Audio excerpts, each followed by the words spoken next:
everybody. I have my good friend Lio Saenz here. Howdy. His in trouble name is Leonicio. Yeah, so when I'm in trouble, you can call me that, but normal, Leo. Yep. So Lio is a local legend and not quite famous enough, and I think he should be famous. Wow. Because he is an excellent musician. He's good at a lot of things. Guitar, bass, trumpet, arranging. What else? Diaper changing. Oh yeah, he's got a lot of kids. That's another thing that I do produce, but yes, Noel's right, and I think a lot of it came from necessity. I remember, an old man telling me one time, man, you just gotta grind. You gotta grind. You gotta grind. So Leo's dad is a trumpet player. He plays literally. Have you ever seen The Wedding Singer?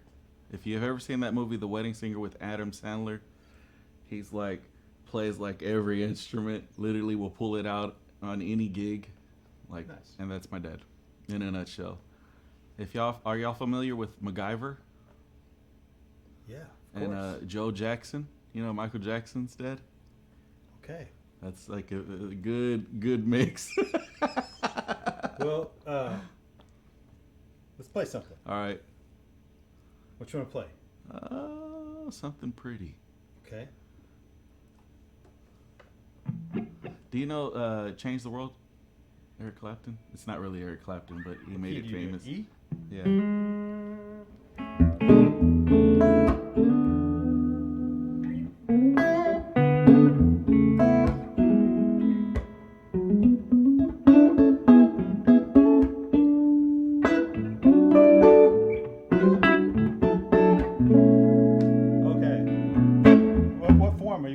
The solo on and stuff. You could do the regular whole form of the song. I have to relearn it real quick. Let's do something so different. E? Yeah, that's okay. This is a good thing. Okay, so pretty much the form is what I just played, right?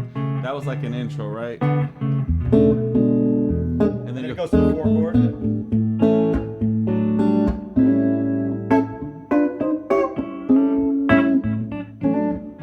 And then back to the 1 chord.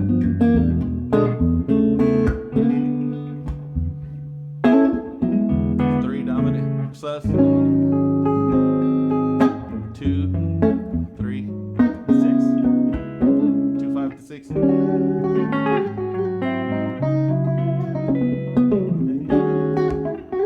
Walk down from Z. You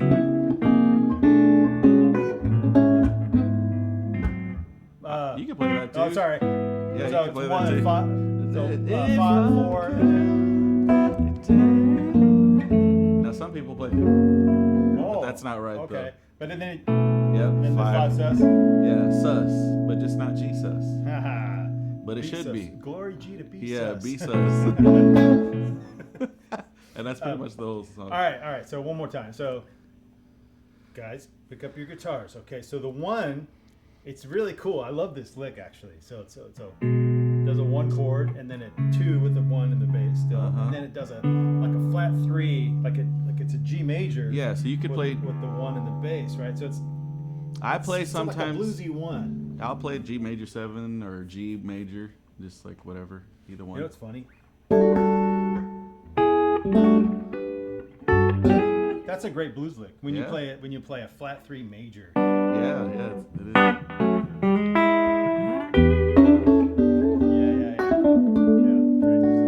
So then it goes to the 4.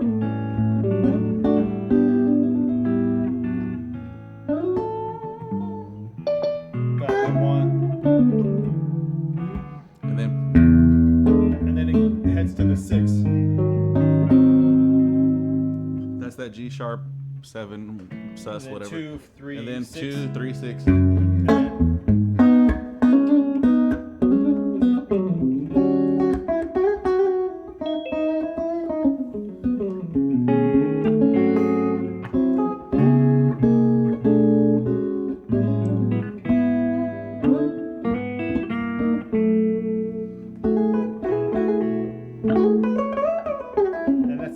That's the whole song. And then you repeat at the end, we tag. Y'all familiar with the tag? If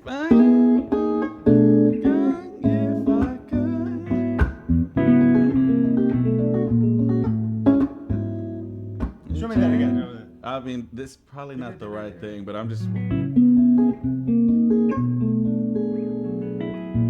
So you're thinking.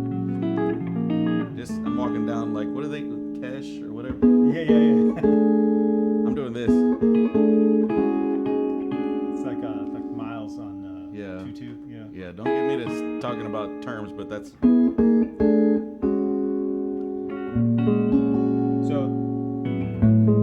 you're thinking the tag is like if it's just like normal, like Yeah. how you're relating it to. Yeah. So if we're tagging at the end, once we get to the end, we wouldn't do that tag. And then at the end we'll end right there. So 4, 1 over 3. Yeah. And then, And then walk 6. down to 2. Yeah. Can I interrupt a little bit? Yeah. So that 3 walk down to 2. Yep. That's a very common thing to do in jazz. Yeah. Like part of a 3-6-2-5. Sometimes they'll do like right. Yep. So when you've seen that a million times, you can just like put it in your pocket as like a thing, a chunk of a thing. Yes, to do, exactly. Right? Yes. And then so Leo's got like tons of these really cool licks that work over these things, but I think if you want to like break it down, associate it with like categorize it. Yeah. Do you categorize it as that like 3 walk down? Yeah. Yep. Okay. And it doesn't matter what genre. I mean, and of course, you wouldn't do everyone like that. I mean, like you could Sure. do those or whatever. So, anyways, how's our level? Is it pretty even? Okay, cool. All right. Well, let's play it. I only do that because of the melody. Like I like that melody, but it could be whatever.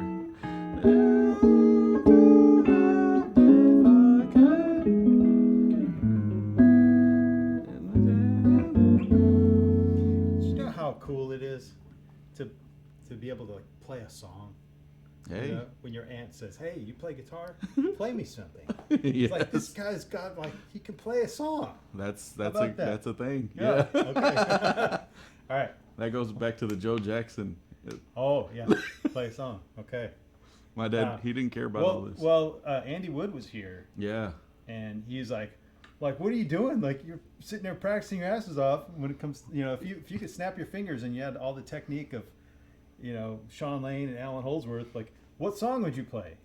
And I think, and it's kind of a meme, like,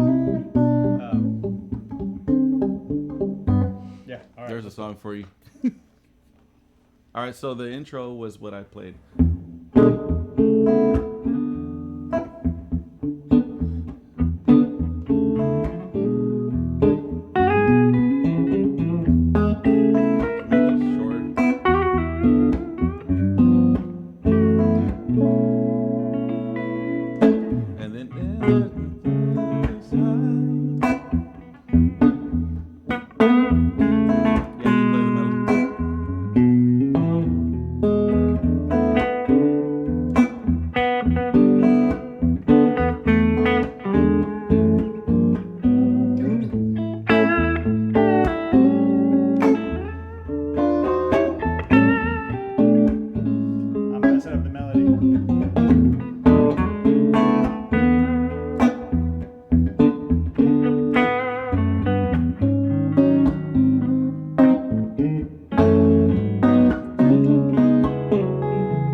That's so beautiful. So, I went to jazz school. You went to School of the Streets. I did, and I can't say that it was. I think we had this conversation. My dad had me listening to everything, a lot of different things. So my palette, as far as what I heard, I think that was like the biggest teacher to me. And obviously having a lot of amazing friends like Noel, and I can go down the list with people. But when I was younger, there wasn't really a lot of guitar players. It was mostly piano players and horn players. And so what I was figuring out on guitar, it wasn't because I was like watching a guitar player. Now, of course, not like the typical stuff like this, right? I didn't pick that stuff up until like later. So way later, yeah. Yeah, it was like I was playing piano stuff or trying to play what I heard my piano buddies play on guitar. Do you hear how like his influences as far as like an improviser is like way like it's very refreshing, I think. When you hear a guitar player play like instrumental music, not very many people that I was around anyway like play like that. Like when you pick up a jazz guitar record, they sound different, you know. So that's one thing I noticed about Mark Lettieri's style. It's like, man, you have different influences than I had, and I love it. Like you and Mark, and so there's this like element of the gospel guitar tradition that I didn't really like. I grew up with gospel music, but more like, 60s, white church gospel music, because my dad was a music minister. But it was still good news, no? Well, yes, still good news. Andre Crouch, I listened to a bunch of that. Yeah. And if I go back and listen to that stuff, there's a lot of that in there, but I didn't really pick that up. But if you listen to it, there wasn't a whole lot of like guitar player influences so like my guitar player, because I didn't grow up in church technically, even though I've been working and playing in church for longer than I am older, not half my life, more than half my life. But like my influences were like Motown stuff. So like when I was listening to guitar players, I was thinking like, let me turn off of this stuff because none of that was in a Motown. But like I Want You Back, like Jackson 5. And then the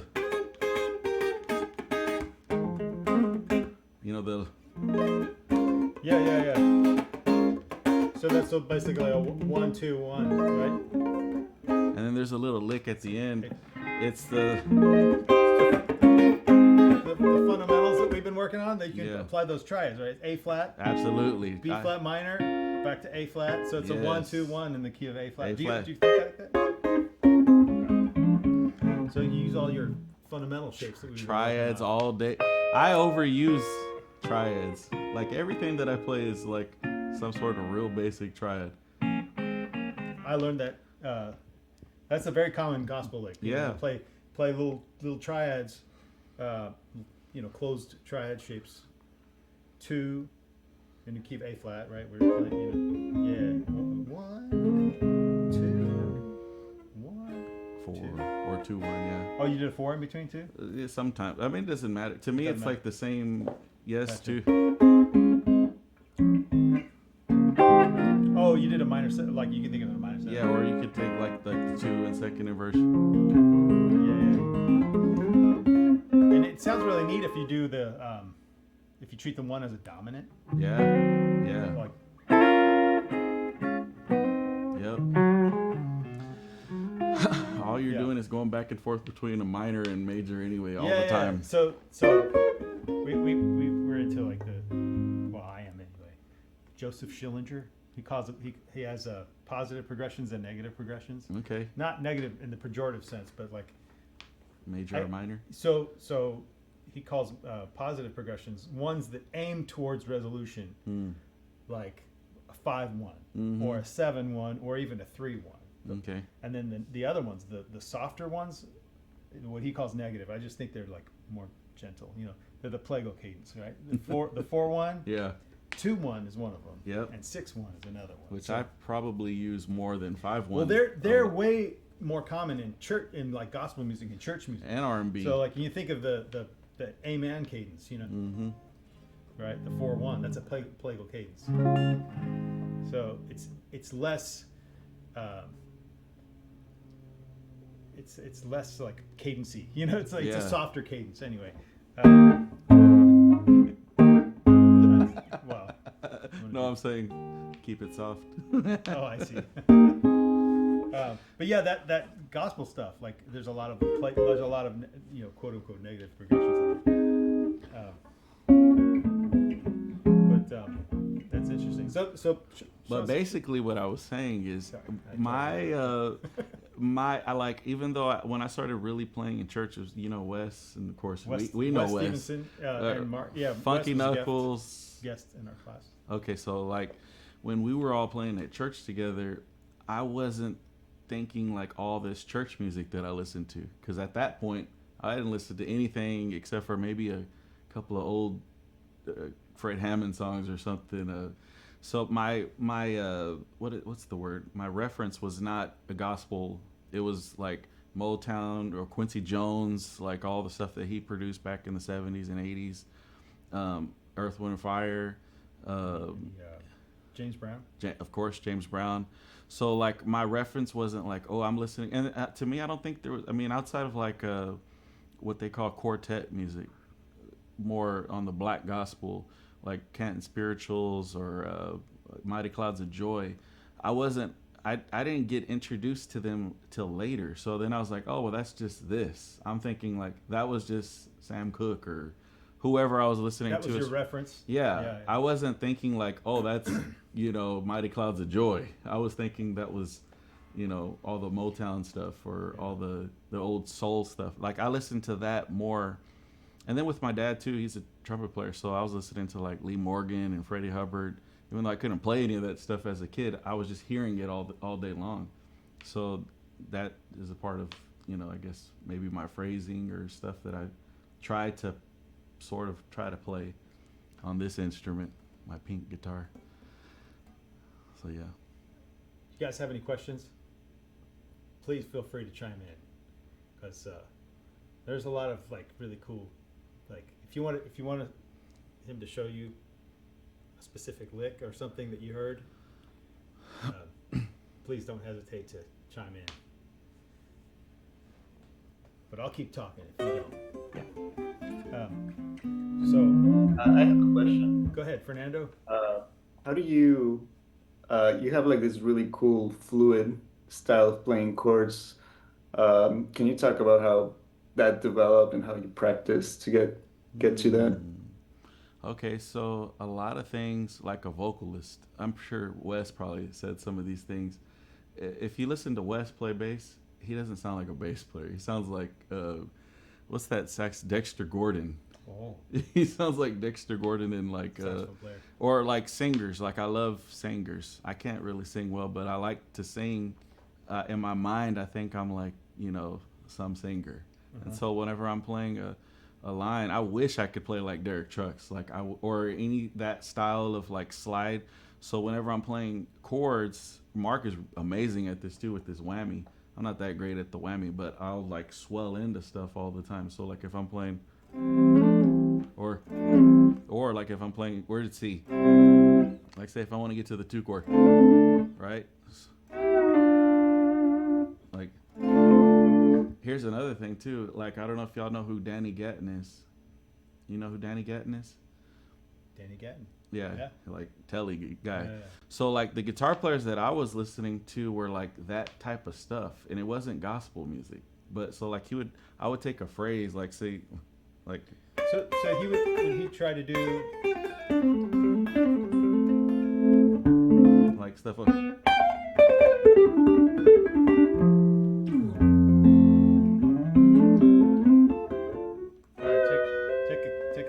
Okay, so I see 2 things. So the thing you did before where you're sliding in, it's like emulating a pedal steel, right? Exactly. I wish I could play pedal steel, so I do it on guitar. And then the thing where you're doing the lines mixed in with the chords, It's kind of like the Hendrixy tradition, right? Yeah, exactly. I just wanted to try to like be like Bruce Lee, make it more connect it more instead of Explain the Bruce Lee. like water. Like you don't want to. I don't want there to be like a some sort of stop in between the note. Like say if I'm playing.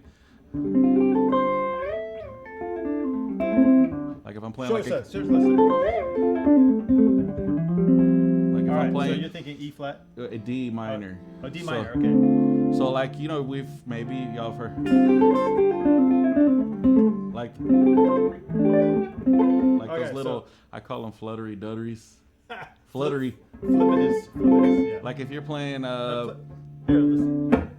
Take a D minor 7, right? Yeah. And you're and doing with the pentatonic? with your pen. Yeah. But I'm going. Oh, I'm mixing the 2. Or, So the 2, yeah. So it's or a I'll pentatonic end. with the 2. Even though if a bass player's playing over the 2, then that sounds good. So Basically, how to like maximize the space between that little shape that you're playing. So like if I'm playing a major 7, like F major. yeah, like F major 7, like over the 3, and then or Nice. right or Okay, do that one again. So you're thinking just I'll D harmonize minor.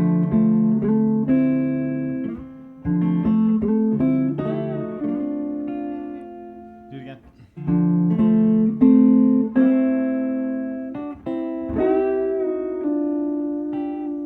but I'm bending half step. So I'm going like over E flat minor, but I'm bending up to the E. I gotta work on that. So you're bending 2 with your I got this middle stuff. and okay. Yeah. Basically, like what we're talking about, how to resolve to something. So I'm always thinking like, whether I'm ending on a 2 or a 3, I'm thinking like that's my destination. How do I get? What's a cool way to get to that destination? Yeah. So there's like I'm thinking like you could play like to the 2 chord or whatever, or you can. So there's a jazz guitar player who does this, but in a jazz style. Yeah. Jim Hall. Yeah. I think Jim Hall is really good at mixing in the linear with the chordal. Oh yeah. Yeah. And man, it sounds so good, dude. It sounds really good. But that was me basically trying to wish I could play like Jim Hall, or wish I could play like Kurt Rosenwinkel, or wish I could play like Derek Trucks. So I'll like take maybe an idea or something that they're doing, and then just like figure out like how to make it in like this chord. Like I could do the same 2/5, right? Right. Like how to make that instead of going right. Right. Like I didn't even touch that last chord, but you can hear all the 4 notes. So I'm sliding into, or like how to get to a 6.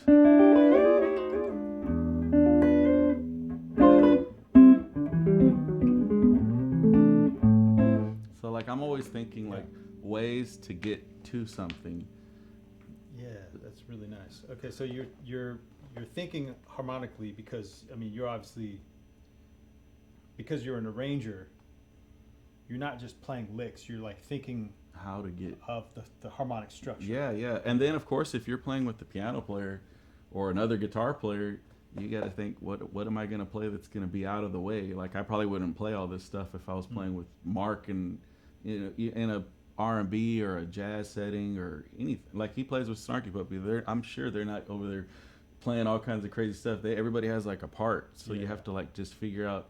I know how this person plays, so I'm paying attention to, everybody. Just try to stay out of the register. All right. I know it's like. So, yeah, there's there's a lot of space that can be filled up by all that. Yeah, for sure. And do you ever find that you catch yourself playing too much? Oh, absolutely, all the time. Okay. But I'll be the first person to be like, "Come on, Leo, stop goofing off." It's so, but that's because I had old people. I had my dad, uncles, teachers. I had this one instructor. I would say outside of my dad and my uncle Carlos, his name is Tom Burchill. I don't know if you know Tom Burchill, but he taught a lot of people here in Dallas. But he had a way of teaching to make what we would think, oh, it's like some complicated thing. He made it really simple, and he made just like he knew how to connect things and help us. Like he knew he would say, okay, I can see Leo can do these things, but let's try to hone him in a little bit and give him some ways to not be all over the place, like what Noel just said. And, we practice, all of us, we might see something on Instagram or some cool little lick or something and be like, I'm going to go. That's pretty much my shed. I'll look at somebody and be like, oh, that was nice. Let me go take that. That's, because I think if you couple that with, like Noel had this one exercise that he did. I forgot what it was, like some little. Oh, the technical thing? That thing it's so funny. It's so simple looking, and it's like just the most the hardest. Is it thing. the 1/4? Yeah. This one? Yes. Because it makes you do it in triplets? Yes. So I will take stuff like that, or like some cool lick that I saw one of my friends play, and I'll be like, yeah, let me go shed on that. And then how can I put that into what I'm where I'm working, or if I'm recording something or playing at a, whatever, like how could I throw that in there one day? That's what I'm thinking. Like, how can I put this in there? It might not come out for like a year. And then all of a sudden I'm in some situation, somebody pulls that out of me and I'll be like, oh, that's cool. Let me go ahead and throw that out. How do you categorize all these ideas that you work on? Oof. Well, I mean, harmonically, what, like key? I don't think about keys. Okay. Because I want to be able to do whatever I'm doing in whatever key. That's the right answer. Yeah. I don't ever think, okay, I'm only going to play this in A flat. And now I'm not going to say that I've actually just went super extensive on every little thing that I can do. But I feel like for the most part, I can play whatever in any sort of position, or it's going to kind of translate the way that it needs to. But yeah, definitely whatever you're working on, you want to be able to, I don't know, it could be whatever music you're playing. If you're playing jazz, if you're playing metal or rock, or I feel like I just kind of throw it all in. Okay, so when I said categorize, like I'm thinking in terms of like the sort of science of like how scientists have like what like a biologist, it's a kingdom of animals or whatever, or the plants, kingdom, phylum, order, genus, species, whatever. Like they've categorized things so they can like I guess recall what something is like. Yes. So I guess as musicians, like we amass all these like what seems like completely disparate pieces of information when we're starting. But as you learn more, you're like, oh, this new thing that I'm just hearing, oh, that's very similar to this other thing that I already know. And you put those you sort of attach that knowledge to the old knowledge. Yeah. And so eventually it's like this ball of thought of all this stuff, not like music stuff, right?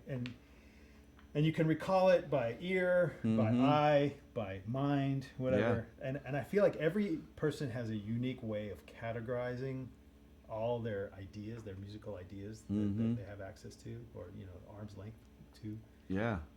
So I know it's kind of a philosophical question. I got an answer for you now. Okay. So to answer your question, I always think of like for instance, we were talking about triads. I use triads. Everybody uses triads, whether they know it or not, but I use them. Let's say I'm thinking of this triad right here. The F. It could be B flat. It could be E flat, sharp 11. It could be D minor. It could be F, of course. It could be. Yeah. So I'm thinking like, okay, well that triad works over all these Is that things. all F, F, F? This was all F triad. How many Fs do you give? So what I'm thinking, like, this is why I say I use the same stuff all the time. I just know that it's gonna also work over this thing. Okay. It's also gonna work over this thing. If I'm playing at the Potter's house or playing at some churchy thing, I know it's gonna work over this. I just have to like hit the guitar a little different, So if I'm playing jazz, I know I was joking around with Noel before. I was like, let me turn on my jazz tone, I was like, We can put a pillow over the speaker. right? I'm still playing triads there. Whatever. So I'm just playing like the same stuff over if I'm playing My Girl. But I just made my tone brighter. Okay.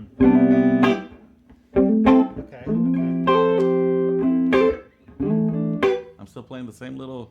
So tone is stylistic, but musical ideas are harmonic. Yeah, and of course jazz is broad. I was goofing off with saying this is my jazz tone. If you're playing like fusion, crazy stuff, you might have all this stuff on over here. Or so like it's. Can't see his pedal board. Yeah, it's pretty cool. But it's like just knowing when you think, okay, this is going to be appropriate. Let me go ahead and turn this tone on. Let me turn this thing off, or let me get real obnoxious over here for a second and then come right back. So I'm thinking that like all the time. And of course, if you're in like tomorrow, I'm playing with some friends of mine. I don't know if you know Taylor Pace, but he's like incredible singer, piano player. Played at your wedding. So we're going to be playing like some R&B stuff. So tomorrow it's going to be cool, but I already know because obviously I know these guys. This is what I'm going to be, doing tomorrow. So I'm going to be, even though I'm always picking from the same information, I just know that this information works over this thing and it works also over this thing. I just know when to apply it. Or at least I try to be good at knowing when to apply things. Is that a good answer? It's a great answer. Okay, I don't know. Answer, yeah. And you guys have any questions? All right, so I love the same thing with different, clothes on.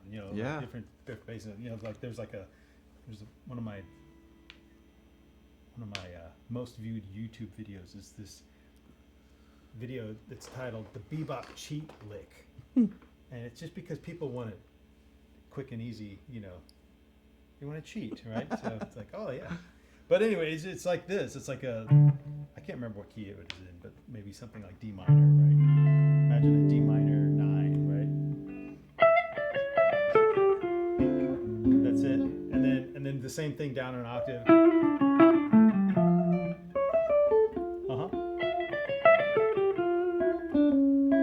Same thing down an octave, yeah. Right. So it works over, like it originated as something over D minor, right? But there's no 6 in it. And so it could be D Dorian or D Aeolian.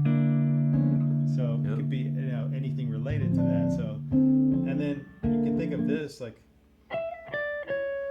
instead of just a chromatic lower neighbor note, it could be an actual tonal note. So it could be harmonic minor or melodic minor, which means anything that's related to each one of those sounds. There's 7 related sounds of D Dorian. There's 7 related sounds of D Aeolian. There's 7 related sounds of D melodic minor. There's 7 related sounds of D harmonic minor. So it works over 28 different sounds. See, Noel always takes it to like some other place that, I understand what he's saying, but I have to really, really focus my brain. But it's right. It's the same thing, though. It's the same thing. Yeah, it's taking one idea and like figuring out how many places I can put it. That's it. And so it's like that Deep Thoughts. You might be too young for this, but like Deep Thoughts by Jack Handey. There was a Saturday Night Live sketch. Probably, I probably saw that. One of them was, I don't know why we should build bigger weapons of mass destruction we should just make better use out of the ones we already have. Pretty much. Yeah, pretty much. All right, so that F. Do you ever practice with a looper pedal? No, but I have one. I need to. It's fun. I love practicing with a looper pedal because you can really like experiment with these things in real time.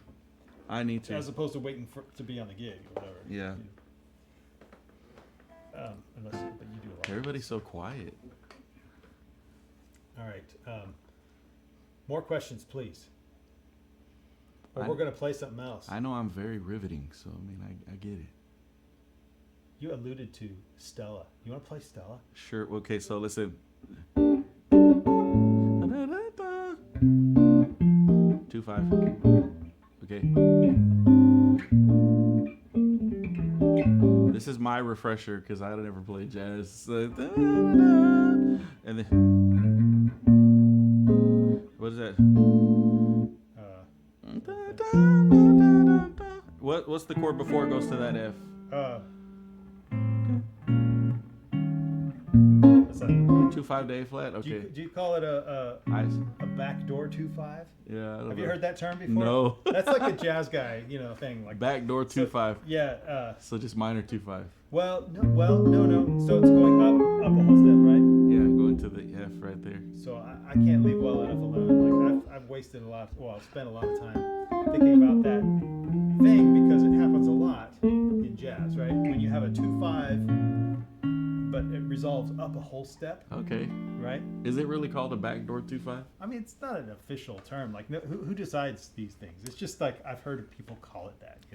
I'll say, yeah, that's cool. I'm gonna start using it. Yeah. So, all it is like a way of categorizing it. Like when you label something, I think you have an easier way of like recalling the information. At least it is for me. Like when I have like a label for something, then I can it can fit in one single brain cell as opposed to like there's this chord, then this chord, and then it goes somewhere else. You know? Like I can chunk all that information together if it's one thing. I do that a lot. And check this out. This is the beautiful thing about like exploring different tonalities, like melodic minor, is you can fit all that over like resolves to F, right? But it's like the fifth mode of B flat melodic minor. It's that minor 4-to-1 sound, So that's what I'm thinking of here. It's like the melodic minor thing that resolves to the 5. It's like a half cadence in melodic minor. Does that make sense? Yeah. That's what it does. I do the same thing. I just think of it probably for my brain a little more simpler. Okay. But it's the same exact notes and things. And mine came from hearing all of anytime or most of the time if you're playing like a gospel song or R&B song, if you hit a minor 4, probably 9 times out of 10 it's going to be melodic minor. Yeah, totally. And sometimes, every once in a while, they just might make it Dorian, regular, a 2/5 type of thing. But most of the time, so that was one of those things where I was like, my brain immediately associate if I'm playing a minor 4 in whatever situation, if I'm looking or reading, I'm not even that great of a reader, but if I'm reading something, I'm thinking this whole section we're in this key. So I'm not thinking, well, let me play. I'm playing whatever works in B flat or whatever works in A flat. I'm not thinking of playing, and I probably should, but I'm not thinking of playing like a straight, like outlining the chord. I'm thinking, this all works in this key. In this key. Yeah. Well, as long as you're able to hear that tension and resolution, the right flavor of tension and flavor of resolution, then I think that's a totally awesome way to think, because then you can make music quick. Yeah, that's it basically, because, I mean, I always felt like, man, my piano player friends were, like, ridiculous. Like Quinnell, Sean Martin, Charles McCampbell. These guys are like Oscar, if y'all know piano players, Oscar Peterson, like on that level of, So I'm thinking like, how can I, if I'm playing in a song or whatever, what can I play that's gonna sound good immediately, and it's gonna be able to get me in and out of whatever little progression or situation that I'm in. And of course, if you're in maybe a more open setting, where you can play for a long period of time, if they're just like, no, keep going or keep doing whatever. Like Wes will be the first person to yell across the stage. He's like, no, you're not done yet. He'll be like, no, you're not done yet. Like I could play for 5 minutes straight. He's like, no, you're not done yet. But most of the time it's like, how can I convey something really quick? 20 seconds, 30 seconds. Like, so then I want to think what can work immediately. And that's why my brain focuses on the things that I hear all the time and figure out ways to play those things. Okay.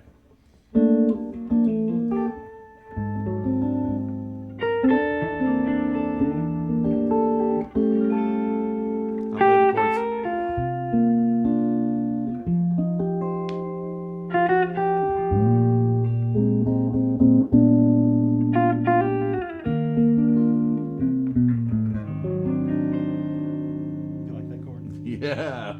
Joe DiOrio chord. Hold on, turn back around. Joe DiMarzio chord. Joe DiOrio. What are you playing? Pinky on the E string. That's it. What are you playing? Oh, okay. Are you playing all of these chords? Ooh, that's crazy. Nice Lydian and Dominic chord. Isn't that crazy? Oh, wow. Okay, this is like, I gotta take a picture of this. Are you gonna remember this chord? I remember this chord. Yeah, Okay, this good. is one of my Digby chords. Wow, this is beautiful. No, thank you. See, every once in a while I get to actually walk away with something that without like being like, What do you mean every once in a while? I mean, because you have you're like a freaking the ocean. So I have to tell you a story. Like, Leo, because he has so many kids, he's always like going around like the Metroplex with all these kids, like in tow. And he's like, "Hey man, what you doing? Like, can I come over and hang? And then he'd come over and bring his guitar, and it's like 17 kids that just pour into your house, And they're all very well behaved, but like. Anyway, so me and Leo would just like share licks and stuff. Yeah, it's never like a long period of time for us to sit down and actually. I'm definitely still in that chord. That's crazy. I'm all playing this little baby chord. Dude, this is an adult chord. This is definitely. This is a grandpa chord right here. What's the chord what's the beer that you make? Oh. See, this is like Coors. This is Coors Light. No, it's not. This is the. What is that? This is Coors Light. Yeah. Are y'all even like? Do y'all care about what we're talking about right now?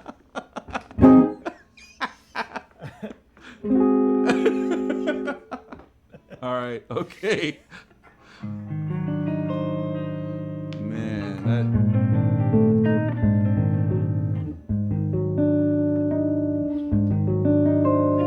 is the most beautiful chord.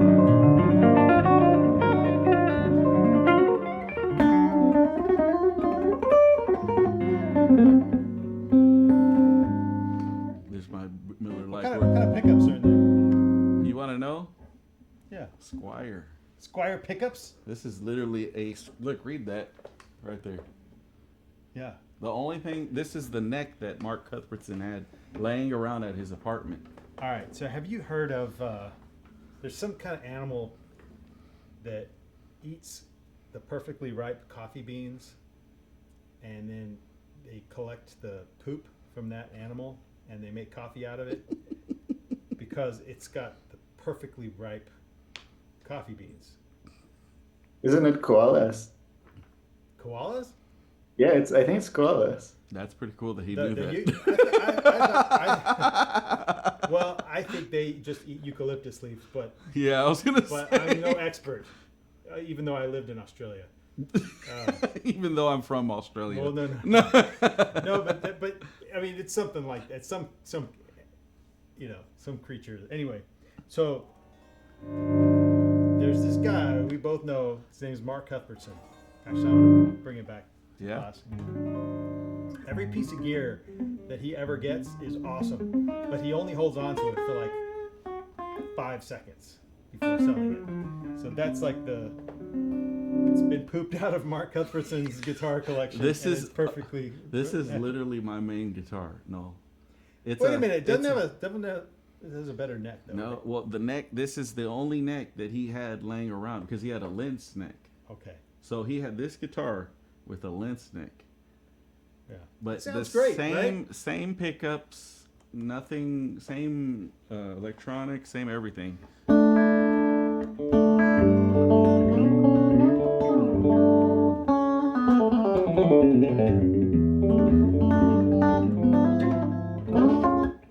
But literally, it's the cheapest guitar I've ever owned, even as a child. Did you put the pink knobs on there? My friend put them on there. He's like, "Hey, Leo, like, Is it put Chadwick? these on there." No, Yeah. it was Matt Ramsey, Yeah. his little brother Tim, Oh. and Tim has. If you ever Google him, Timothy Ramsey. If you don't know who Matt is, y'all need to go check him out. Yeah, Matt too, 'cause Ramsey, amazing bass player. ridiculous. Yeah. But anyways, his little brother's crazy too. He's like plays left-handed upside down. Okay. And so he has all these little colorful knobs, and I'm like, sure, put it on there. I'm already No playing way. a pink guitar. Like before this guitar, I only played tobacco sunburst guitars. That was it. Like I was like super duper basic when it came to guitars. I wanted just to look real classic. All right, so we're up to this chord. Yeah, that's retarded. That's We're crazy. changing subjects a lot, aren't we? And then it goes back up. There's another backdoor 2/5, right? So it goes Yeah, to, yeah, yeah. So- That's the.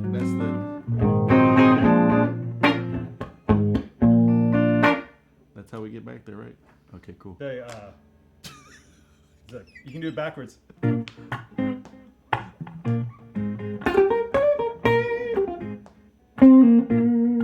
So if you treat it like melodic minor, it's fun too. So that would be E flat melodic minor. Yeah.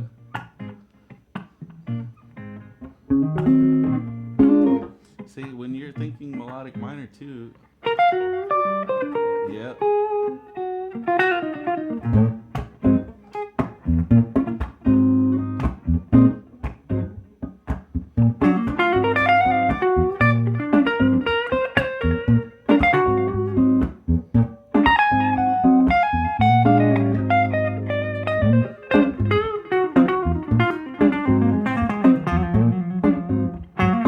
Oh, You'll have to show me that later too. this. It's a major 7 sharp 5 arpeggio. Oh.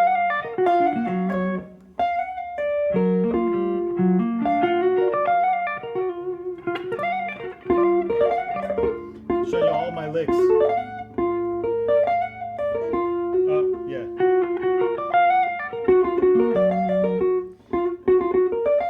So you got to remember this, like augmented arpeggios are super interesting because they don't exist in the major scale. So they're already going to be fresh sounding. Noel's fresh sounding. He looks fresh Hey, too. hey, don't scare me with those pink knobs. Okay, guys. Do y'all have any questions though? I know we're really goofing off, and I knew this was gonna probably turn into that. But are there any questions, guys? What kind of music do y'all like? How about that? Anybody? We were going to play Stella. Oh yeah, let's play Stella. But if someone has a question, please chime in. It's not rude. Just unmute yourself and say, "Hey, what you just played, show me that," or whatever. All right, so after that and then it goes. And then Back door. I'll never forget that.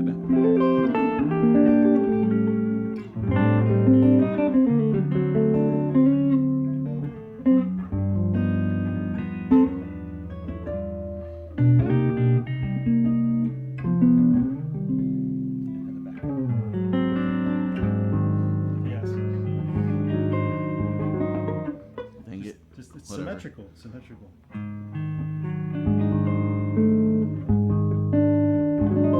There you go.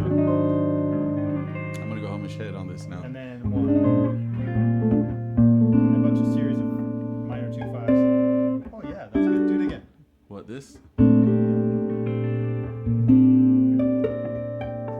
not that good at that either. I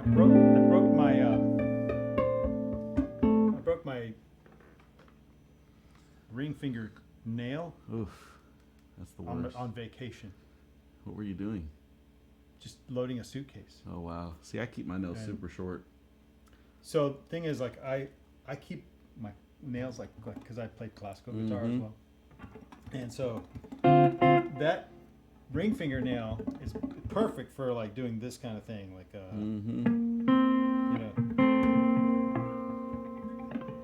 There's this lick you can do like this, but when the nail's not there, you can't do it.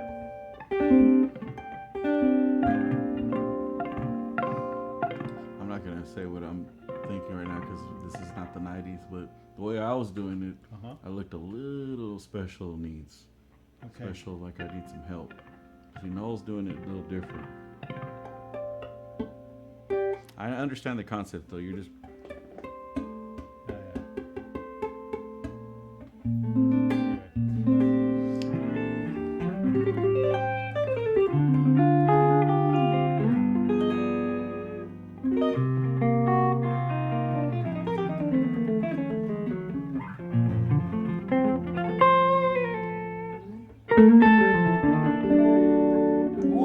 you like that one. I use that a lot for. Okay. So here's he does that a lot. Let me learn. here's the thing about 2/5s. Like Uh-huh. there's a lot of different ways. And again, this is from my piano player friends. So sometimes I'm playing or even though it's really this little melodic minor.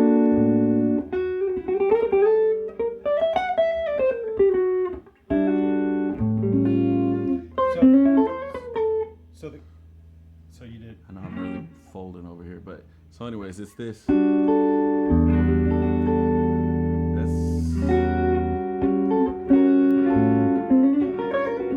So do you categorize them all as 2/5s, just variations of 2/5s? Yes. Do you ever categorize them like this one uses harmonic minor, Yes. this one uses melodic minor, Yes. this one uses altered or whatever? Yes. Okay. But I'm not. You guys know about that stuff? This is what I talk about at parties.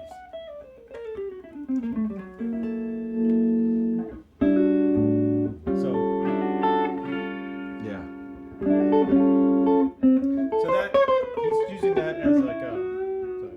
So here's a cool little lick. If y'all want to actually learn a lick, we're guitar players. We like licks. You were thinking of E flat, right? It's Yes, 2-5-1 in yes. E flat. So it's an F minor 11 with the ninth. You know, it's like this box shape.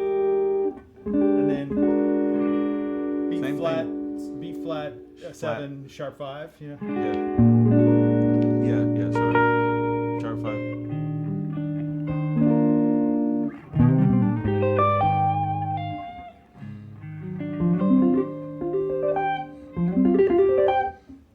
Did you ever learn that Richard Smallwood tune, Total Praise? Oh yeah, I love that song. I need to do a deep dive on that one. That because is literally like my favorite song. One of There's them. some beautiful like cadences where he borrows from harmonic minor and then some from melodic minor, Mm-hmm. and it's like such a rich distinction. Yes. Yeah, if you're playing, and it's not, if you play like some fancier chord, it doesn't sound the same. It's not right. Like you have to play those triads basically, Like the way he does. plays. Yeah. What key is he? Anyway, I'm It's changing. in, subjects. yeah, it's in D flat. But I was gonna show y'all a 2/5. Like if y'all want, do y'all care about 2/5s? Of course. I've been on 2/5s with his son actually. I was like, Toby, you're gonna play some 2/5s. So like if we're doing a 2/5, that thing.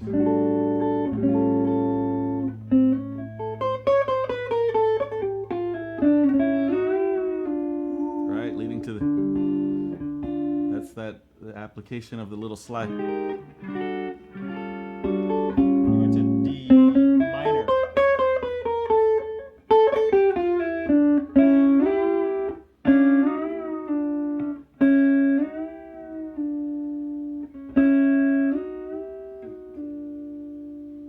That's that little. See how? Remember what we were talking about earlier with doing the little. Okay, same so thing? you enclosed it. I'm going. Yeah. Yeah. Okay, same so- thing. Yeah. Yep. That's So- awesome. I love that. So,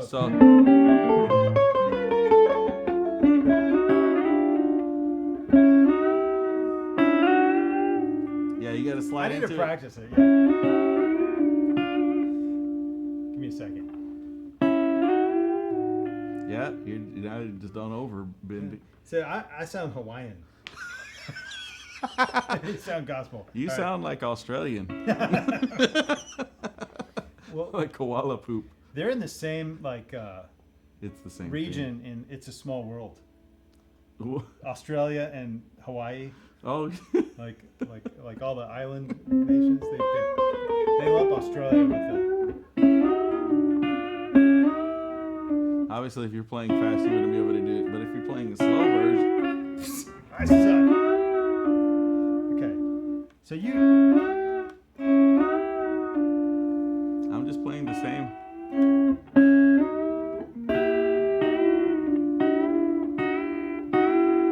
Jerry Reed, who does the two string bending? Oh man, lots of country guitar players.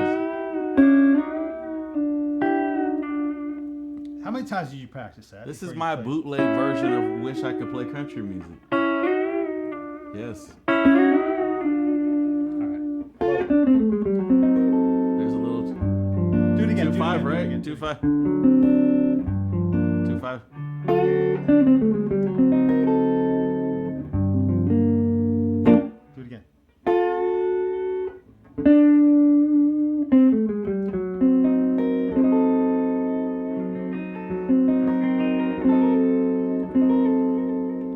So you're thinking, I'm thinking how I would. G sharp diminished or F sharp diminished. I'm just thinking of the little melody note. So this is actually like an inversion of C half diminished and then fully diminished. See?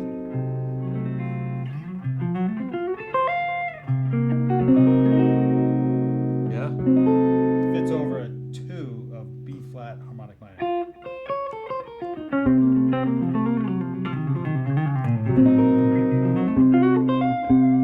So that's how I would categorize it. Like See? I like modal thought. There you go. What would you call mine then? Well, you're thinking functions a lot. There you go. Yeah, and the functions can Overlap. go here, different places. But like, I'm lately, like, I'm not saying my way is right at all. Like how we think is how we sound, right? Yeah. But like I'm like, when I try to like, when I learn a new thing, I'm trying to like incorporate it into my system of thought. Yeah. So my categorization, like I'm like, oh, yeah, that's like can fit into B flat minor, like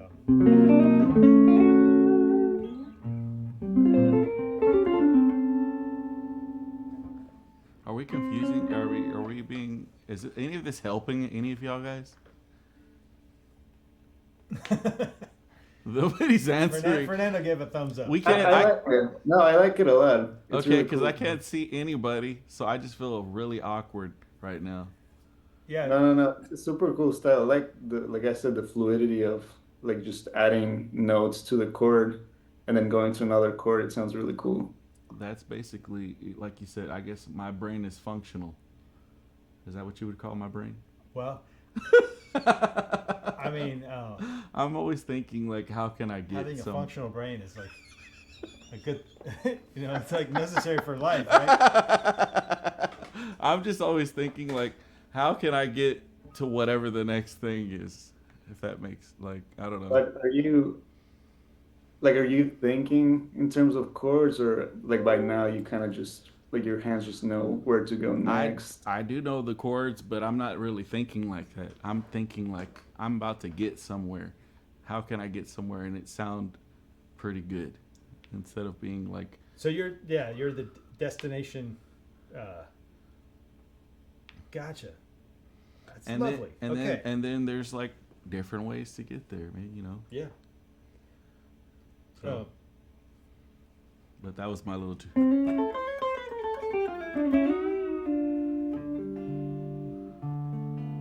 Yeah. How do you think of that chord? I love melodic minor. You know what also could be? Check this out. So these are the thought experiments that I love. Yep. This chord right here.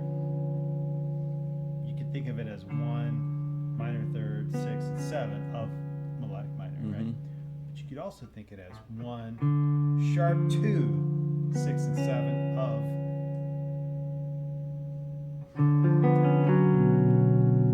Yeah. Those resolves up to the 3. So.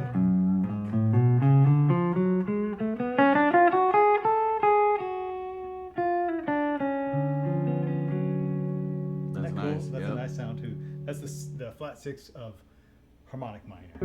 Lydian sharp 2 is what that's called. So when you're doing like different like destinations, tell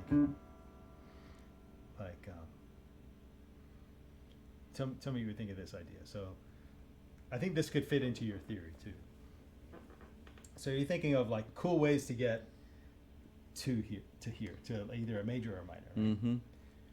But what's really neat is like fine tuning what flavor of major Mm-hmm. or what flavor of minor, and you can fine tune your road to get to that place, right? So if I'm thinking of like this as melodic minor, then I can do something like this.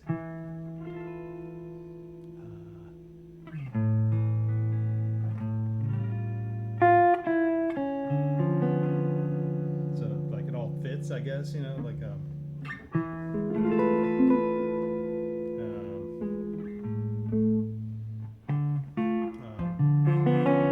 maybe a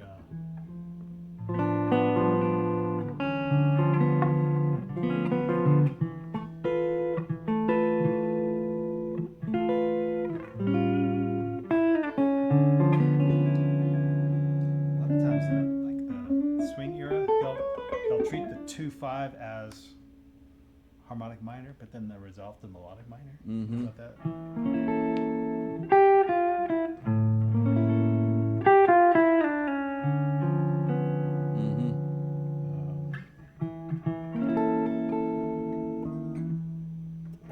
Anyway, Do y'all understand that? I just love like the variation of harmony that there is, and I love that Leo's got like this stuff in his under his belt, but like without having gone to jazz school, he just like picked it up. Like he was just a precocious kid and listened to records, but he also picked people's brains, whoever he was playing with. You're like, hey, show me that. Yeah, because there was no YouTube back in the day. Well, you know, like the way you put it into your bag, you know, like that's what I mean, like a categorization system. Yeah. I think a lot of it, like I was talking to you the other day, is I was listening to these records that were crazy, and I wish I could play like that.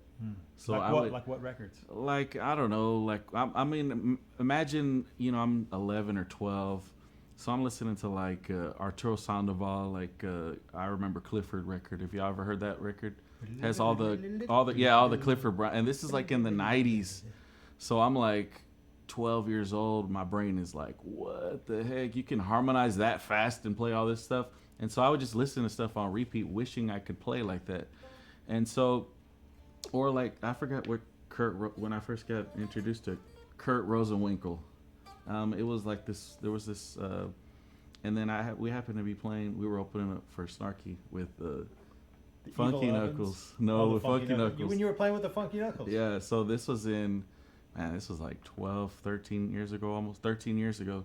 But Kurt Rosenwinkel was playing at the Blue Note, and it's funny because Phil Allen, and we were like, let's go see Kurt Rosenwinkel. And Yeah, Mark yeah. was like, man, I don't want to go see Kurt Rosenwinkel. He was like so bored. He's like, I Did don't you not like go? it. He a Uh-huh. little kid. He's gonna be mad at me. He was like, bro, you know how Mark is. I mean, Did he not what is like it? this? He's like, it's all right. He didn't really like. I'm sure he respects Kurt Rosenwinkel. I'm just saying that wasn't. And so my point is, I'm He like, probably didn't want like the jazz guy infecting his mind. you yeah, know, yeah.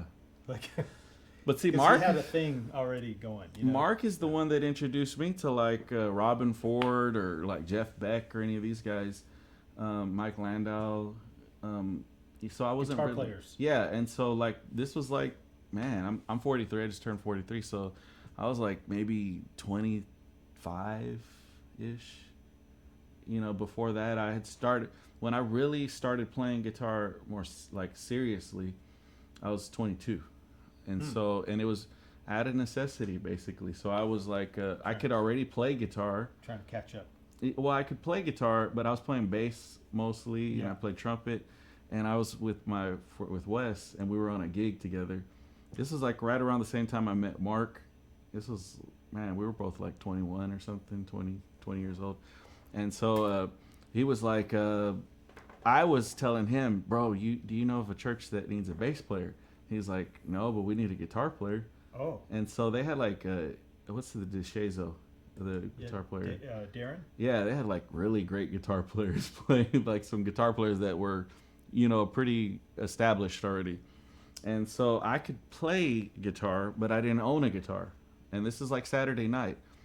And so he's like, we need a guitar player. And I was like, oh, I play guitar. And I'm like, you could say ignorant, or did you just that fearless as far as like, yeah, let me go play guitar over there. Awesome. And so, but mind you, I had like the worst gear. I had this crate keyboard amp that a friend of mine Did gave you have a me. Squire? I did. I went and pawned some stuff so I could go buy this like a really horrible Squire at Competition Music. Not this guy. So I showed up with this little Digitech. It was probably like the size of that PreSonus, the little interface, and it was like the worst. Like it was like 100 sounds, none of them worked. No. And I just was trying to find overdrive and a wah. That was that was my whole objective. Let me find a overdrive sound and a wah. Did you keep the gig? So anyway, yes, I ended up getting hired. So this is how, but so I think what helped me outside of probably God was my ear was I could kind of already hear situations, even though I was nowhere near what I was playing right now on guitar. I understood music well enough to know when to shut up basically and when to play some stuff that would maybe be impactful to that moment. And of course, Wes was already, you know, we would practice all the time together, but it was mostly on bass and trumpet. And so, you know, I understood music. It was just like knowing, okay, well, this is what we're going to do. I didn't know any of the songs. I showed up and it was like their 5th anniversary Sunday. So I showed up to the Wednesday. They were like, cool, can you show up to Sunday? I showed up to Sunday. They were like, can you meet with me on Tuesday? And then they hired me. And mind you, they had like some guitar players out there that were already kind of going. And they ended up hiring me, and that's how we started Funky Knuckles too. Okay. It was with Wes, Cedric, Caleb was there, this other piano player named Mike Robinson. I don't know if you know Mike, but he's incredible. But anyways, that's my guitar journey. So at that point when they hired me is when I was like, I bought every 50 jazz licks, 50 hot country you licks. bought those things? Yeah, like the little DVDs or videos Yeah. even. And so I was just sitting there like, Who'd you learn those licks from? like I told you, I had a Danny Gatton Oh, you one. had a Danny Gatton one? Uh-huh. Yeah, and so I was just like picking out the things that I felt that would maybe apply or that I thought were cool, and they just kind of technique wise were building up. My technique is not the best anyway, but that's how I was like picking out things. That's why I said like my playing mostly came from I wish I could play like this person, and then I would take like one little nugget that they had. Is this a Danny Gatton lick? That's like probably some. Hybrid? Do you know Tommy? Emmanuel? No, he's awesome too. But he's here. Tommy Nash. Tommy Nash, yeah. Have you ever had him on here? No, I actually have never met him. He's like, he'll come over here. You need to have him. So, anyways, Yeah, Tommy Nash. I remember when he was like doing stuff around town. Like everyone mentioned he was like the Dixie Chicks original guitar player. Yeah. And he's incredible. okay, I played with him maybe. where does he live? He lives in Grand Prairie. Grand Prairie. He still tours with this country guy. Tommy's probably 70 something, but man, when I tell you, yeah, he's probably like about maybe a year or two older than you. Probably like 70 something. I look pretty good for 87. No, look, yeah, no, I'm messing with you. But anyways, Tommy Nash should be somebody you should have on here, because if you want to talk about, if he's sitting down just playing here with you, this guy has so much stuff, like chord stuff that I like. This stuff, like if I'm playing like this,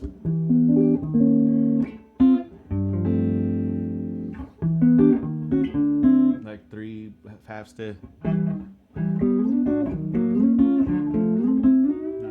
Like that type of stuff. He has like a bunch of stuff like that. So you're constantly going, what? Yes. Stop. Yes. Stop, but it's like really cool. Like it's not some out progression or something crazy, even though he can play stuff like this.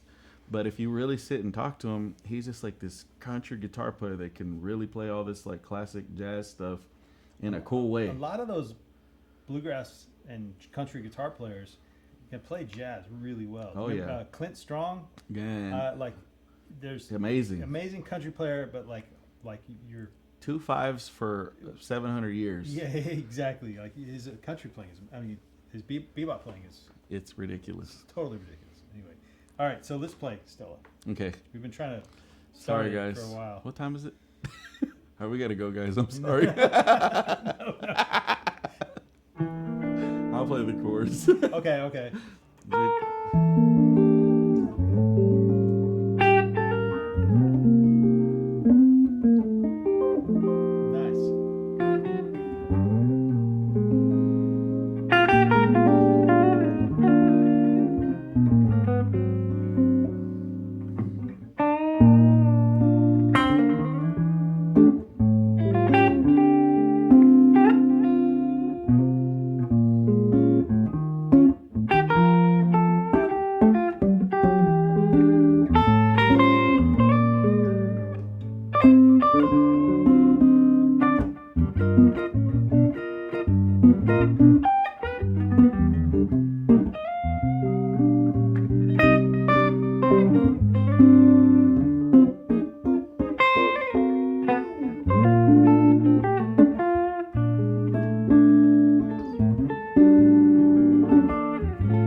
Not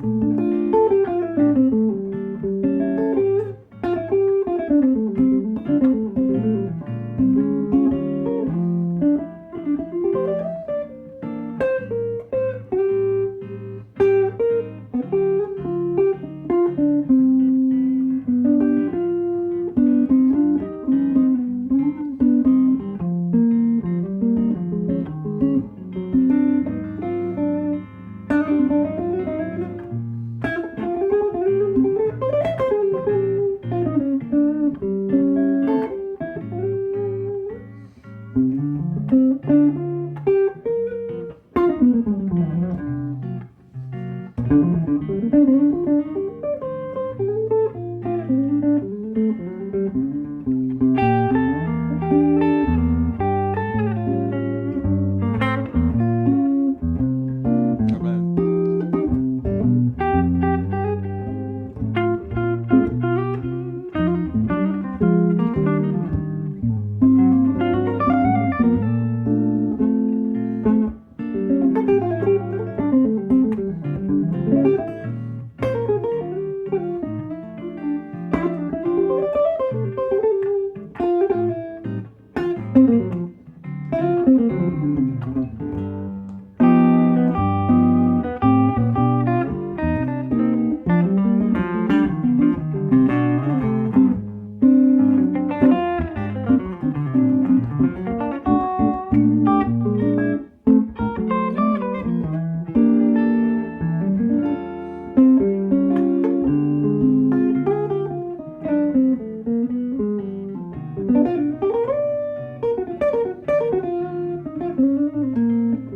Get the melody this time.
So another thing too, which I know guitar players use a lot, is pentatonics. So the thing that I like to do, because it's easy for me and it sounds like one of those immediate things, you know, it's gonna taste good. Put some salt on it, it's gonna taste good immediately. little Lowry's, little lemon pepper maybe, depending on what you like to season stuff with. So like if you're playing E flat majors, this major 7 chord, right?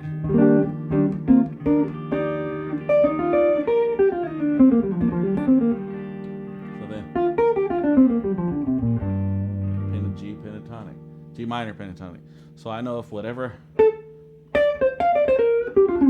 back. Rewind 5 seconds. You're like, Oh, this. I did this.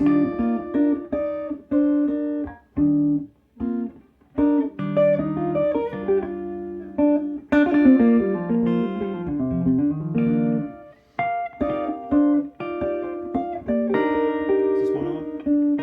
Yep. All right. So I'm going.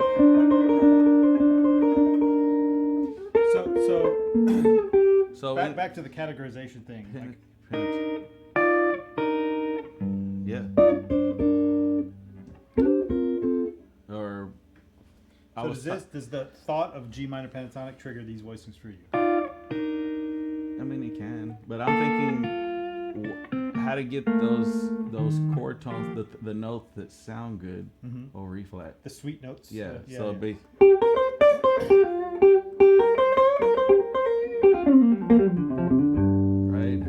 Right. I think there's a C minor and a C minor 11 in there. Yeah. And in fact, when I did the 4-note universe book, this is a major triad with an added fourth.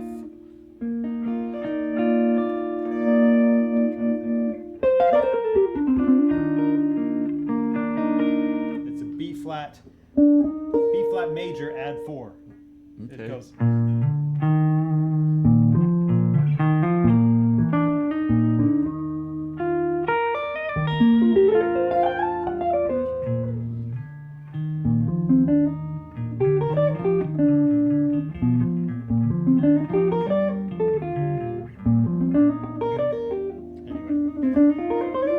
I interrupted your thought. I was just like doing the deep dive on like how you categorize, how you have access to those ideas. Yeah, well, you probably might have a better way of explaining it, but I'm still working on like fine tuning my categorization over. Yeah. But I don't think it's ever done, right? So like it comes from all of those little fluttery duttery things. This is just me trying to connect stuff. Right, like Did you hear that? That's. I think of that as a G minor 11. G minor 11, Okay. yes, for sure. But I'm thinking of ways that could still sound cool over E flat. Okay. Because it's just got the 3 in there. Do it over C as well. Yeah.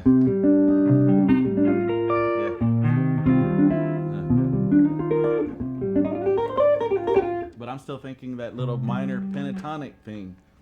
So, no, I'm gonna have to go home and Noel has these there's a lot of stuff that I'm getting from you. I'm just not able to articulate it right now. Okay. So next time we come back, I'll be able to play some more things. But this is my little universe of the things that will work. Maybe y'all, I don't know if y'all thought like this, but if you're playing over a major 7th chords, go up to the 3 and then play that as a minor pentatonic. Do y'all know that already? Or the 6 or the 2? That's cool, but to me the 3 3 is gets cooler? all of the sweet notes. yes. So like if we're Martino did that. Who did? Pat Martino talked about that. yeah. So The like way you look at it is if you take like a G major 7, yes. if you go down to the 3rd, you keep those same notes. Now you have a minor. So that give you. Yes.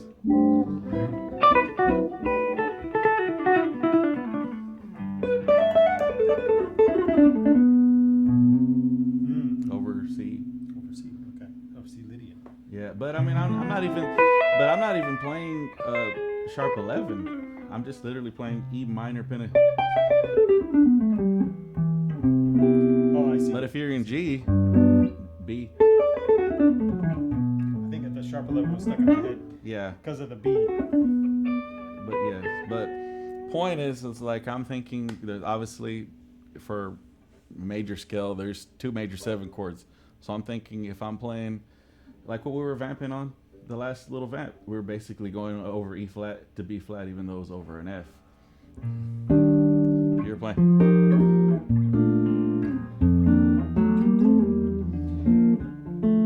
Did you notice like go back and listen. I started doing this other thing that he picked up on intuitively.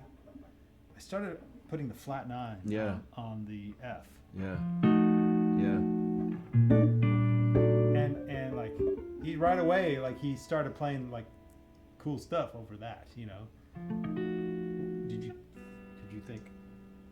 Did you think or did you just play? No, I mean I know that chord Okay. now, so it's like Okay. I'm not having to. There's a bunch of chords that you played today that I'm having to go think about, but those are the familiar things to me, because to me Yeah. those are the more like things that people play a lot. So like if you're playing if that over, if I'm playing a B flat major Yeah. and then F7 flat major, are you thinking 2 different sounds? Or are you I'm thinking D7. I'm thinking all kinds of things like E flat melodic minor. I'm thinking this goes to like what I was saying earlier. Then I know these things that I have practiced on are going to work because my ears are tuned to that Yes. thing. all right, cool. Now, I wish I had more things to play over No, it, no, but so- but those. So like if I'm like you could play these little patterns that. the diminished pattern. Yes, but see, here's something that no, I don't know if he showed y'all this, but he showed me this a long time ago.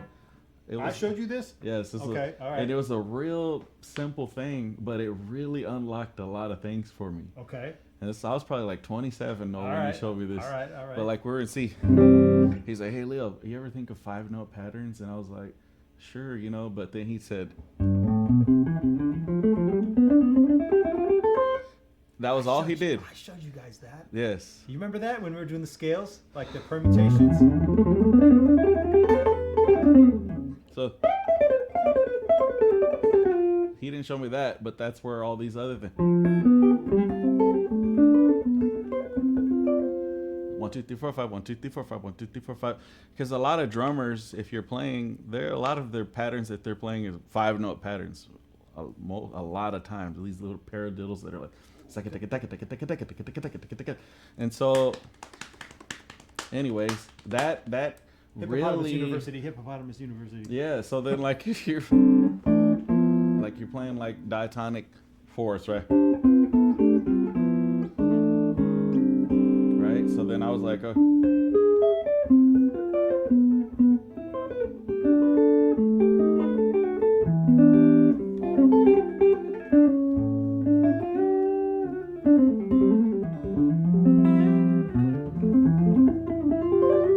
all the little, it's 5-note, but it happened from.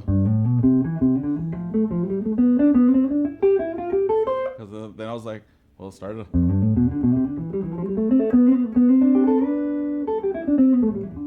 Or like. Nice. 1 2 3 4 5 1 2 3 4 5 1 2 3 4 5. Nice. Anyways, Noel showed me this 5-note pattern, and so then I was like, wow, okay, so then how can I play 5 notes?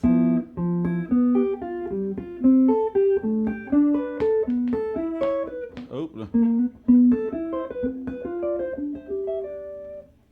Nice. anyways, that came from you, Noel. Even though you didn't show me that, it unlocked it. That's awesome, man. I love that. All right. So, anyways, yeah.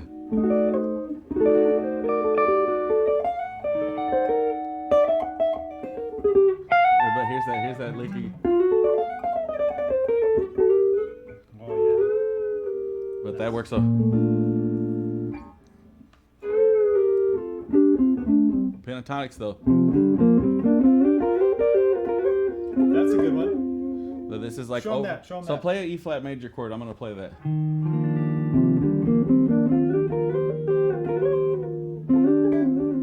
All right. So he's playing G minor pentatonic.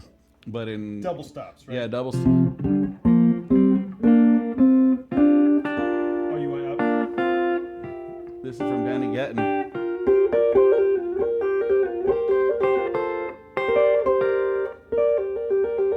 Oh, just.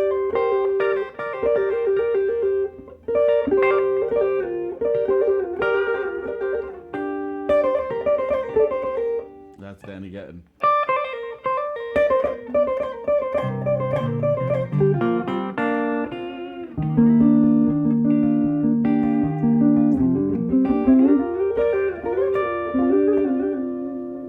Then you can add some little, like how you would play a single note.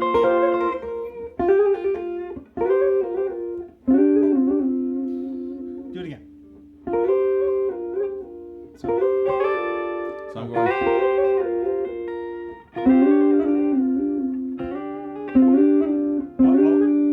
Just a little flip it, Just half, that half little- step. Just a little ghost note. But over. That sounds like a. What is that? The Bright Side's Life. yeah. J- So Pat anyways. Metheny. I mean, that's a classic, like, Yeah,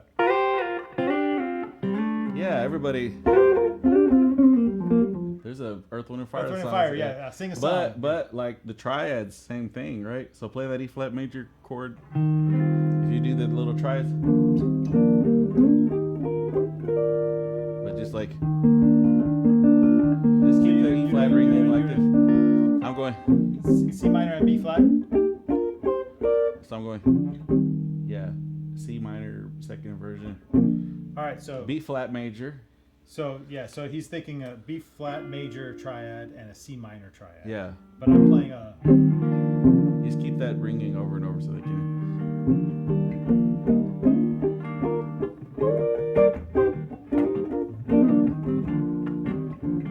What's cool about that is like you Because can you're getting all the notes. the that color sound tones. right. Yeah, like if you think of the triads of the triad notes of B flat B flat. over E flat, you got the major 7, you got the 2 and the 5, and then that one has the triad notes plus the 6th. Right? Yep. So it's, Which is that G minor pentatonic still. Well, you're adding the E flat now, but do you ever think like other triad pairs? Like, do you ever practice well, like like well? I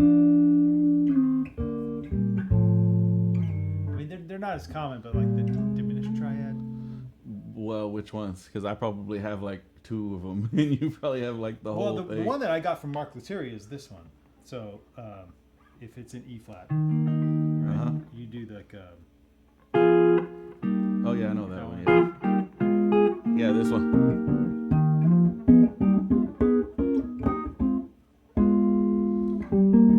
Yeah, I do that one a lot too. Gotcha. Yeah, I love thinking of that both chords fit in melodic minor. To me, that's Yeah. what I'm thinking. I'm not thinking nothing but melodic minor. By the way, throughout doing this class, I've been making my students do like a lot of what I consider the fundamentals. Right? Okay. The sort of like the sand the floor, paint the fence kind of stuff. Yeah, you know? yeah. And this stuff I think is great application Mm-hmm. because it's like, okay, you already learned your triads. Like, let's figure out a cool, put it into your context of playing music. Yeah, playing tunes. yeah. I guess the goal of, in my opinion, is if you do a lot of those fundamentals, then playing music is supposed to be easier. Yeah, for Yeah. sure. But what was I going to say? I forgot what I was going to say. Something about. But see what you just brought up with yeah. like the minor, the harmonic minor or melodic minor thing. It's the same thing. You're like repeating. Oh, we lost somebody. Jeff had to go. Yeah, we're going a little late, but. But point is, it's like we're kind of repeating the same things. It just kind of flows over different fits over contexts, yeah. stuff. Yeah. So it's like if you work, to me, I guess if we were talking about triads, get really comfortable with, like, say we're in C. Right. We're just playing. You did 2, 2, 1, 2, 1, and a 4. play 5 or Yeah. whatever. I'm just saying, you could get. Okay, then do it in F. Whatever key, it doesn't matter. You just get comfortable with that to where, like, who was the one that asked, how are you able to move it smooth? It was Fernando. Fernando? Still here. That's how. Because, like, I'm thinking of how to get, it seems like it's hard. And maybe, you know, to somebody that's never done it, just like when Noel showed me that chord, I could barely do it because my fingers are not used to moving that way, even though it is a symmetrical movement now. But anyways, I'm going to have to work on it. Like, I remember it because he said symmetrical. If not, I would be like, what the heck are you playing? But to me, these triads are so, like, you're going to use them over so much. Like, whatever style, I don't know what kind of music y'all play, if it's rock, gospel, jazz, like, you're going to use this stuff, like, over everything. Or at least a lot of stuff. Popular genres. Let's just keep it One like of the that. first licks he showed me was like that 2-1-2-1 lick, but the Jubu Smith thing. Yeah, so it was like, Yeah, with or something like that's that. like what this is. Wait, so I have a question. You said that's 2-1-2-1, so it's the same chords that you're just moving throughout. Yeah, so like what key were you in? I did. We're in C now. Oh, I didn't see. Okay, so 2 chord D minor, and the 1 chord C major. So I'm doing a D minor triad, a C major triad, and then going to another D minor triad, and then going to a C major, D minor, C major, and then D minor, C major. But what you can also do is like find either a melodic note or a lower note and find the next scale tone up, you know. In this case, like, or you can go, or,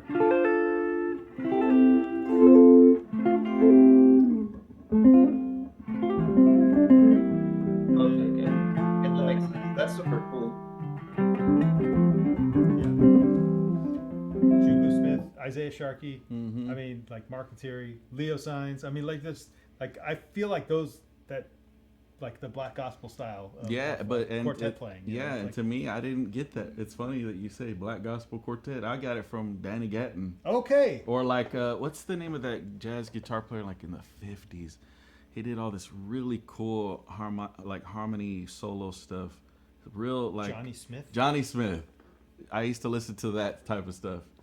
Johnny Smith does triad pairs a lot. Yes. Like so my favorite one is this one where he's like I don't know, playing on a G altered.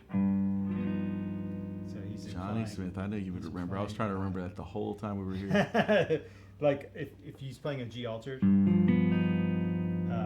So that's basically the 7th mode of melodic minor. And there's a 4 and a 5 major triad in melodic minor, as there is in major. So you find the 5 and the 4 of the parent key that you're on. So in this case, I'm going to play an E flat and a D flat over a G. You play a G7 altered, and I'll play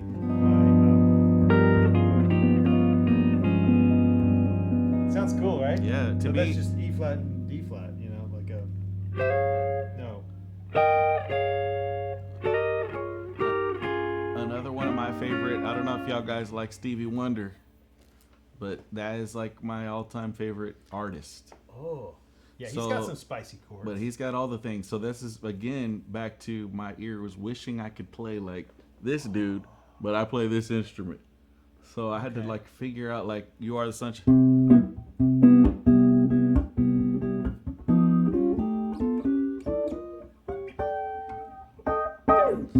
You are the sunshine of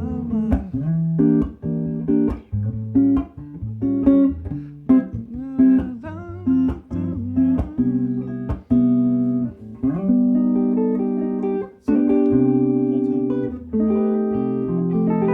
tone. Yeah. You know, if you play that with a wah-wah pedal, I don't have one plugged in, but like Oh yeah, yeah. it's ho tone. Oh man. How long have y'all known Noel?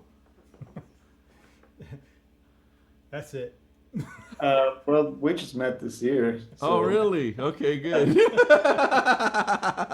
I've known you for a while now, Noel. So we've known each other a while now. Like Yeah. I say it, even if I went back to when I was 27, when you showed me, that was almost 20 years ago. How about that? Woohoo! Wait, you were 27? I'm 23, 43 now. 43 so I'm now, saying, so that's 16 years ago? yeah. Wow, how about that? Well, any more questions, fellas?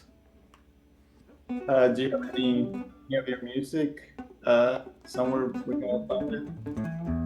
I do a lot of gospel music, a lot of gospel recording actually. But if you go to my Instagram, there's some like little snippets. But I don't know if he said this, but I play trumpet. So I probably say about 60% of what I do is horn arranging, and I play on these records. Like, so I'm sitting at home playing like wishing I was Jerry Hay.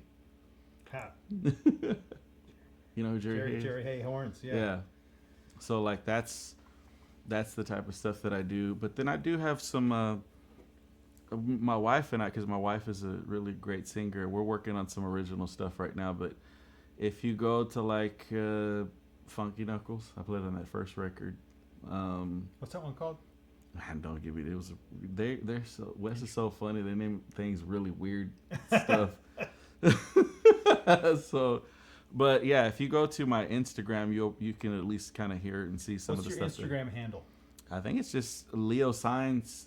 LIOSAENZ. Yeah, let me make sure I tell you all this correctly. But I'll send it to you on the Facebook group. Okay, cool. yeah, it's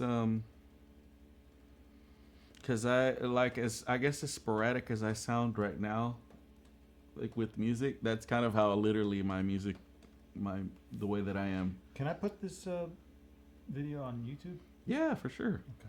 Is that okay with you guys? You're gonna hear me over here sucking, but I normally keep all this stuff like private for just our class. But is somebody on there? Robert Hawley? Oh, I know him. He's not in our class though. Oh, okay. He's a former UNT guy. Okay, well, he just started following. I didn't know if that was one of y'all. Oh, because I put it on Instagram. This guy's about to be in No. the class. Okay, yeah. So yeah, I hope because Noel and I mean, I could definitely sit here and pick Noel's freaking brain all the time, but I hope any of this could be useful to y'all. That's what I'm sure Noel is thinking the same thing. Or we're like noodling too much.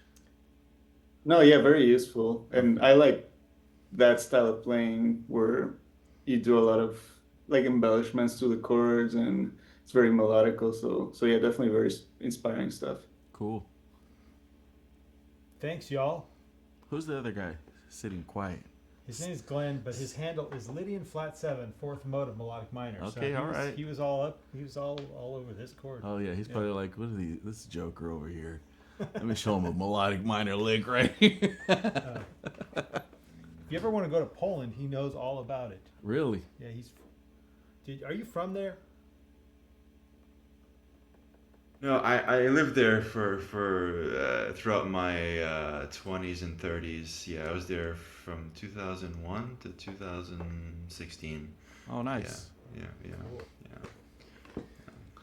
Yeah, I hear that things are booming over there. Like, well, I didn't mean that. I didn't. Like the No, explosions come on, and stuff. Explosions. That's not what I meant. Oh. But that'd be a funny joke, though. No, I meant the economy is booming. Yeah. As well. Yeah. As well. Yes. All right. All right. See you next week. All right, gentlemen. See you Monday. Okay, bye. Yeah. Bye.